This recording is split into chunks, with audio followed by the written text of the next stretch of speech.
Welcome back, everybody. Today is the final chapter of The Magicians, so let's get into it. Chapter 25, Kings and Queens. As the junior member of the Plaxco account team, associate management consultant Quentin Coldwater had few actual responsibilities beyond attending the occasional meeting and being civil to whatever colleagues he happened to bump into in the elevator. On the rare occasions when actual documents managed to make their way into his inbox or onto his desk, he rubber-stamped them, "Looks good to me, QC," without reading them and sent them on their way. Quentin's desk was, as it happened, unusually large for a new hire at his level, especially one as youthful as he appeared to be, though his startling white hair lent him a certain gravitas beyond his years, and whose educational background and previous work history were on the sketchy side. He just appeared one day, took possession of a corner office recently vacated by a vice president 3 times his age, and started drawing a salary and piling up money for his 401k, and receiving medical and dental benefits and taking 6 weeks of vacation a year. In return, for which he didn't seem to do much of anything beyond play computer games on the ultra-flat double-wide screen monitor the outgoing VP had left behind. But Quentin didn't inspire any resentment in his new colleagues, or even any particular curiosity. Everybody thought somebody else knew the story on him. And if it turned out that they didn't, they definitely knew for a fact that somebody over in HR had the scoop.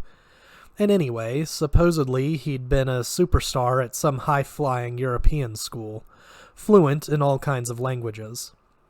Math scores through the roof. The firm was lucky to have him. Lucky. And he was affable enough, if a little mopey. He seemed smart. Or at least he looked smart. And anyway, he was a member of the Plaxco account team, and here at the consulting firm of Grunning's Hunsucker Swan, everybody was a team player. Dean Fogg had advised Quentin against it. He should take more time, think it over, maybe get some therapy. But Quentin had taken enough time. He had seen enough of the magical world to last him the rest of his life, and he was erecting a barrier between himself and it that no magic could breach. He was going to cut it off and kill it dead. Fogg had been right after all. Even if he didn't have the guts to make good on his own argument, people were better off without magic, living in the real world, learning to deal with it as it came. Maybe there were people out there who could handle the power a magician could wield, who deserved it, but Quentin wasn't one of them. It was time he grew up and faced that fact. So Fogg set him up with a desk job at a firm with large amounts of magician money invested in it, and Quentin took the subway and rode the elevator and ordered in lunch like the rest of humanity, or at any rate, the most privileged 0.1% of it. His curiosity about the realms invisible had been more than satisfied. Thanks tremendously much. At least his parents were pleased. It was a relief to be able to tell them what he did for a living and not lie.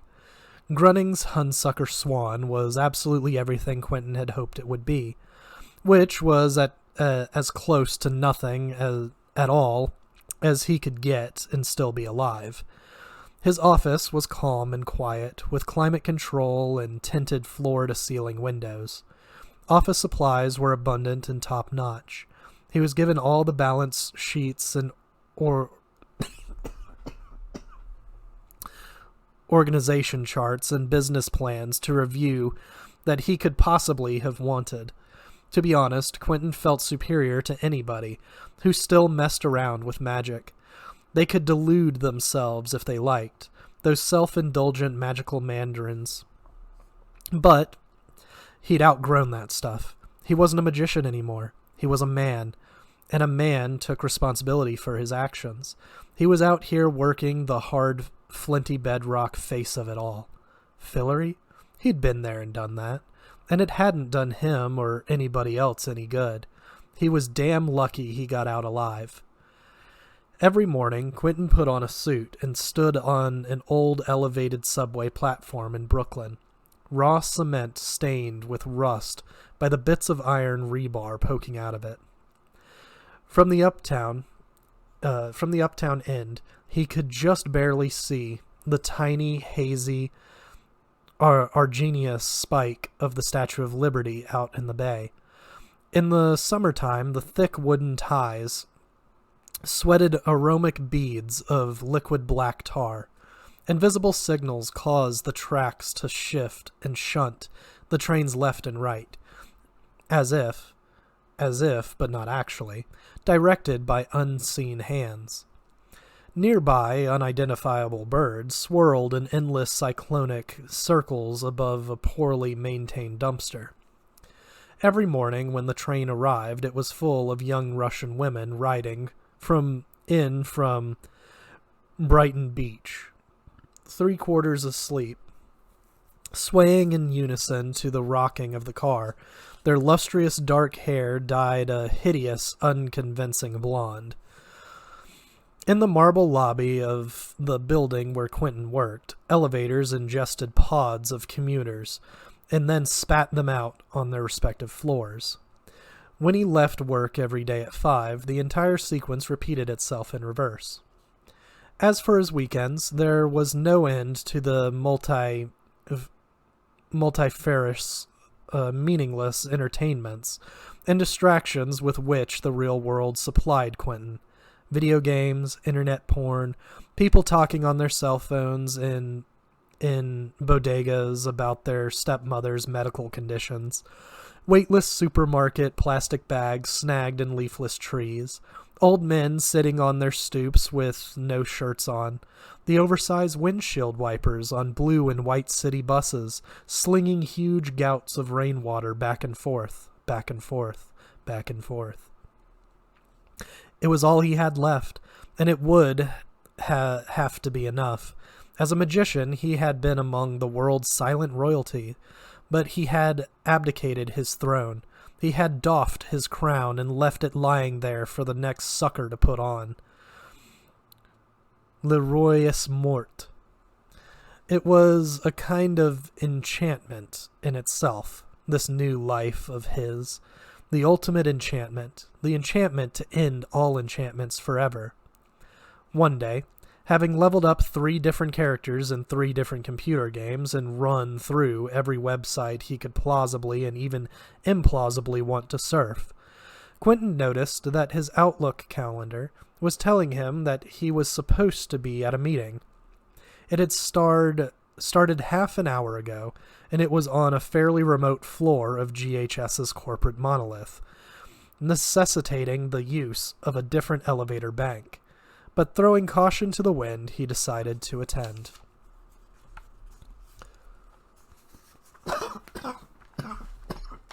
Excuse me.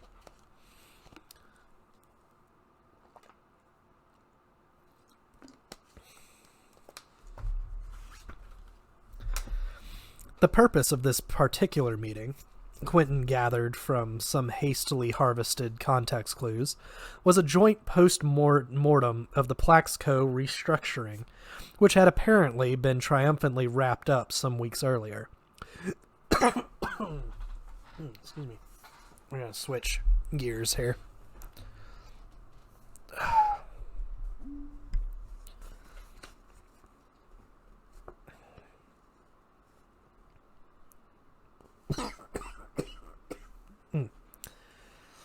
Triumphantly wrapped up some weeks earlier, though Quentin had somehow missed that crucial detail till now.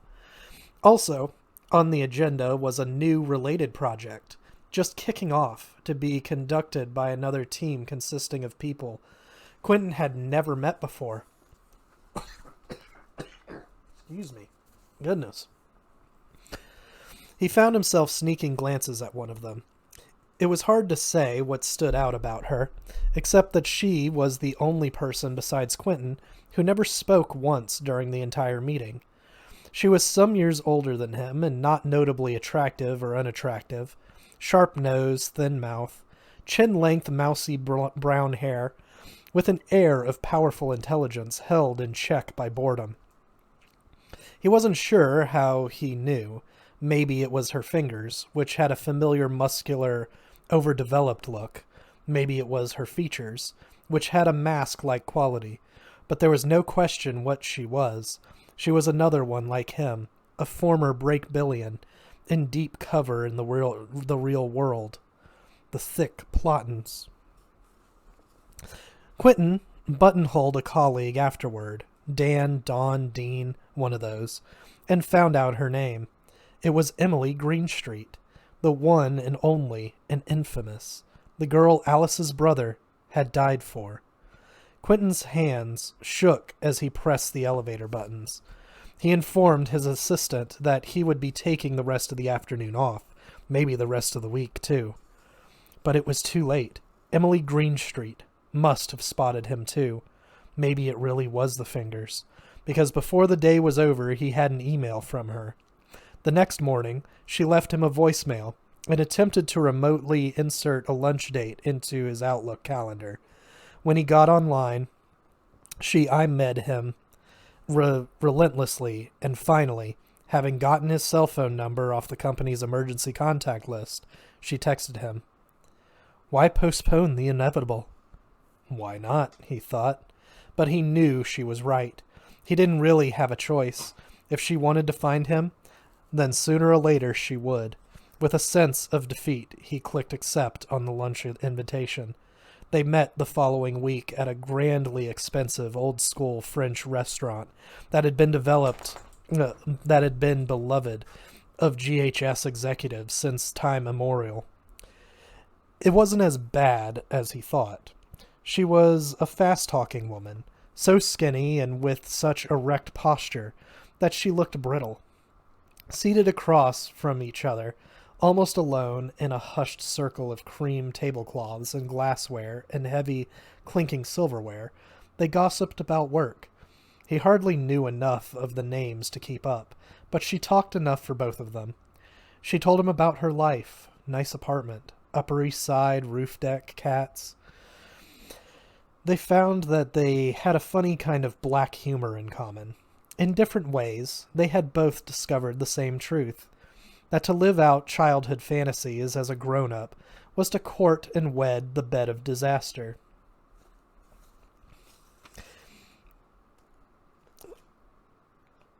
Who could possibly know that better than they?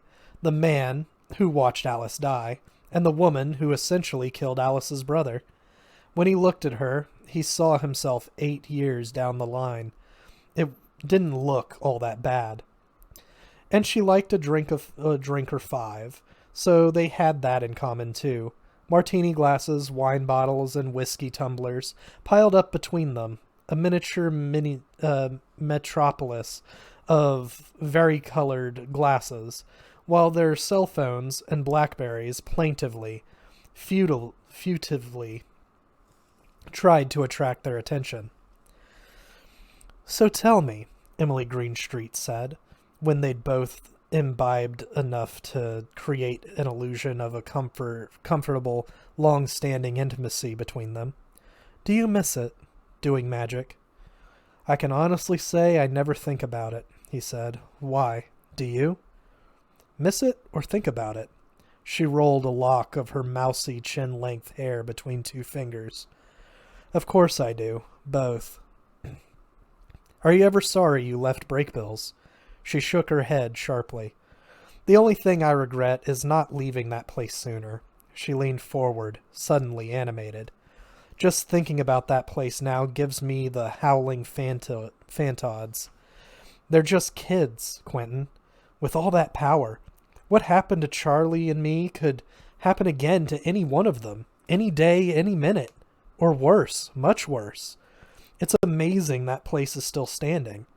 He noticed that she never said Breakbills, just that place. I don't even like living on the same coast with it. There's practically no safeguards at all. Every one of those kids is a nuclear bomb waiting to go off. Somebody needs to get control of that place. Sometimes I think I should blow their cover, Get the real government in there. Get it properly regulated. The teachers will never do it. The magician's court will never do it. She chatted on in that vein. They were like two recovering alcoholics, hopped up on caffeine and 12-step gospel, telling each other how glad they were to be sober, and then talking about nothing but drinking. Though, unlike recovering alcoholics, they could and did drink plenty of alcohol. Temporarily revived by a molten affogato, Quentin went to work on a bitter single malt scotch that tasted like it had been decanted through the stump of an old tree that had been killed by lightning. I never felt safe in that place. Never. Not for a minute. Don't you feel safer out here, Quentin? In the real world? If you want to know the truth, these days I don't feel much of anything. She frowned at that. Really? Then what made you give it all up, Quentin? You must have had a good reason. I would say my motives were pretty much unimpeachable. That bad? She raised her thin eyebrows flirtatiously. Tell me. She sat back and let the restaurant's fancy easy chair embrace her. Nothing a recovering addict likes more than a tale of how bad it had been in the old days and how low a fellow addict had sunk. Let the one-downmanship begin. He told her just how low he'd sunk. He told her about Alice and their life together, and what they had done and how she had died. When he revealed the specifics of Alice's fate, Emily's smile vanished, and she took a shaky slurp from her martini glass. After all, Charlie had become a Niffin too. The irony was quite comprehensively hideous, but she didn't ask him to stop. When he was finished, he expected her to hate him as much as he hated himself, as much, perhaps, as Quentin suspected she hated herself. But instead, her eyes were brimming over with kindness. "Oh, Quentin," she said, and she actually took his hand across the table. "You can't blame yourself. Truly you can't." Her stiff, narrow face shone with pity. "You need to see that all this evil, all this sadness, it all comes from magic. It's where all your trouble began. Nobody can be touched by that much power without being corrupted. It's what corrupted me, Quentin, before I gave it up. It's the hardest thing I ever did." Her voice softened. "It's what killed Charlie," she said quietly. "And it killed your poor Alice, too. Sooner or later, magic always leads to evil. Once you see that, then you'll see how to forgive yourself. It will get easier, I promise you." Her pity was like a salve for his raw, chafed heart, and he wanted to accept it. She was offering it to him. It was right there across the table. All he had to do was reach out for it. The check arrived, and Quentin charged the astronomical sum to his corporate card. In the restaurant's foyer, they were both so drunk that they had to help each other into their raincoats. It had been pissing rain all day. There was no question of going back to the office. He was in no shape for that. And anyway, it was already getting dark. It had been a very long lunch. Outside, under the awning, they hesitated. For a moment, Emily Greenstreet's funny flat mouth came unexpectedly close to his. "Have dinner with me tonight." Her gaze was disarmingly direct. "Come to my apartment, I'll cook for you." "Can't do it tonight," he said blurrily. "I'm sorry, next time maybe." She put a hand on his arm. "Listen, Quentin, I know you think you're not ready for this. I know I'm not ready. But you'll never be ready. Not until you decide to be." She squeezed his forearm. "Enough drama, Quentin. Let me help you. It's not the worst thing in the world, admitting you need help, is it?" Her kindness was the most touching thing he'd seen since he left Breakbills. And he hadn't had sex. Good God, since the time he'd slept with Janet. It would be so easy to go with her. But he didn't. Even as they stood there, he felt something tingle in his fingertips, under his fingernails. Some residue left by the thousands of spells that he had flowed through them over the years. He could still feel them there, the white-hot sparks that had once come streaming so freely from his hands. She was wrong. Blaming magic for Alice's death wasn't going to help him. It was too easy, and he'd had enough of doing things the easy way. It was all well and good for Emily Greenstreet to forgive him, but people were responsible for Alice's death. Jane Chatwin was, and Quentin was, and so was Alice herself. And people would have to atone for it. In that instant, he looked at Emily Greenstreet and saw a lost soul, alone in a howling wasteland, not so different from the way her one-time love, Professor Mayakovsky, had looked standing alone at the South Pole. He wasn't ready to join her there. But where else could he go? What would Alice have done? Another month went by, and it was November, and Quentin was sitting in his corner office staring out the window. The building across the street was considerably shorter than the Grunning's Hunsucker Swan building, so he had a clear view of its rooftop, which consisted of a neat beige gravel walkway running around a gray grid of massive, complicated air conditioning and heating units. With the coming of the bitter late fall weather, the air conditioning had gone silent and the heaters had sprung into life, and huge nebulae of steam curled off them in abstract whirls, hypnotic, silent, slowly turning shapes that never stopped and never repeated themselves. Smoke signals sent by no one to no one, signifying nothing. Lately, Quentin spent a lot of time watching them. His assistant had quietly given up attempting to schedule appointments for him. All at once, and with no warning, the tinted floor-to-ceiling window that made up one entire wall of Quentin's office shattered and burst inward. Quentin's ultra-modern narrow Venetian blinds went crazily askew. Cold air and raw, unfiltered sunlight came flooding in. Something small, round, and very heavy rolled across the carpet and bumped into his shoe. He looked down at it. It was a bluish marble sphere, the stone globe they used to use to start a welter's match. 3 people were floating in mid-air outside his window, 30 stories up. Janet looked older somehow, which of course she was, but there was something else different about her. Her eyes, the irises, radiated a seething violet mystical energy, like nothing Quentin had ever seen before. She wore a tight black leather bustier that she was in imminent danger of spilling out of. Silver stars were falling all around her. Elliot had acquired a pair of immense white feathery wings somewhere that spread out behind him, with which he hovered on an intangible wind. On his head was a golden crown of Fillory that Quentin had last seen in Ember's underground chamber. Between Janet and Elliot, her arms, wrapped in black silk, floated a tall, painfully skinny woman with long, wavy black hair that undulated in the air as if she were under water. "Hello, Quentin," Elliot said.